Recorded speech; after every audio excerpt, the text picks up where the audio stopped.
Informasi yang pertama ada kabar duka dari artis di Indonesia. Meninggalnya artis Marissa Haque yang mendadak menggagetkan banyak pihak. Istri dari penyanyi Ikang Fauzi itu meninggal dunia di usia 61 tahun. Mendiang Marissa sebelumnya masih membagikan kegiatan sehari-harinya di media sosial. Dia bahkan masih mengajar sehari sebelum meninggal. Mengutip Detikom, Soraya Haque, adik Marissa Haque, menceritakan kronologi meninggalnya sang kakak saat ditemui di rumah duka di kawasan Pelangi Bintaro, Tangerang Selatan. Menurutnya Marissa dalam keadaan baik dan tidak sakit sebelum meninggal. Ia juga menyatakan penyebab meninggalnya kakak tercinta karena memang sudah waktunya. Sementara untuk kata-kata terakhirnya, Soraya mengaku tidak tahu menahu mengenai hal tersebut. Dirinya menuturkan belum bisa bicara banyak dengan Ikang Fauzi.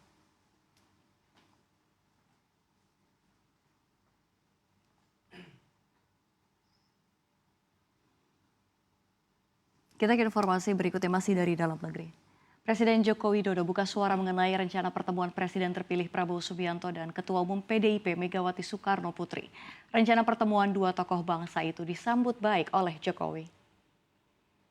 Sebelumnya Prabowo mengakui bakal ada pertemuan dirinya dengan Presiden RI kelima. Ia berharap pertemuan bisa terjadi jelang pelantikan Presiden dan Wakil Presiden pada 20 Oktober 2024. Sayang, Prabowo tak banyak bicara soal apa substansi pertemuan kedua tokoh itu. Namun ia memastikan saat ini persiapan dirinya jelang pelantikan sudah cukup bagus. Ia juga berkomitmen dengan parlemen untuk kerjasama dengan pemerintah. Sebelumnya Puan Maharani membenarkan ada rencana pertemuan antara Ketua Umum PDI Perjuangan Megawati Soekarno Putri dengan Presiden terpilih Prabowo Subianto. Ia sempat berharap hal ini dilakukan secepatnya. Puan mengatakan pertemuan itu merupakan ajang silaturahmi antara kedua tokoh. Dia mengatakan belum mengetahui apa yang akan dibahas oleh ibundanya dan Prabowo dalam pertemuan tersebut.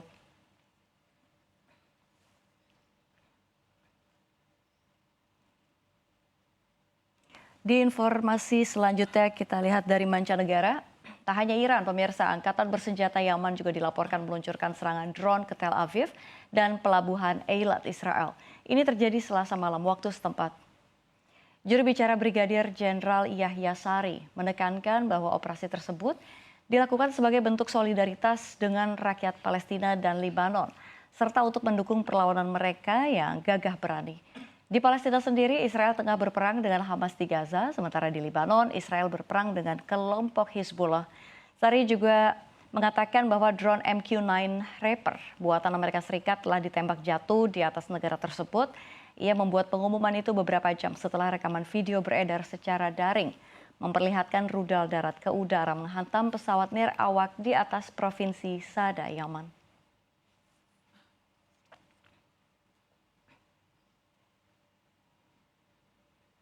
Kita ke informasi berikutnya masih dari mancanegara. Inggris memberi peringatan bagi warganya yang ingin bepergian ke Thailand. Mengutip website www.gov.uk, Kantor Luar Negeri Persemakmuran dan Pembangunan Inggris atau FCDO mengeluarkan nasihat perjalanan terkait peringatan hujan lebat dan banjir yang terjadi di beberapa wilayah di negara itu dan juga soal terorisme menjadi alasan lain. Khusus terorisme, FCDO menyarankan untuk tidak melakukan perjalanan kecuali yang penting ke wilayah selatan, terutama dekat perbatasan Thailand, Malaysia. Ada beberapa wilayah yang menjadi perhatian, yakni Provinsi Patani, Provinsi Yala, Provinsi Narathiwat, dan Provinsi Songkhla bagian selatan.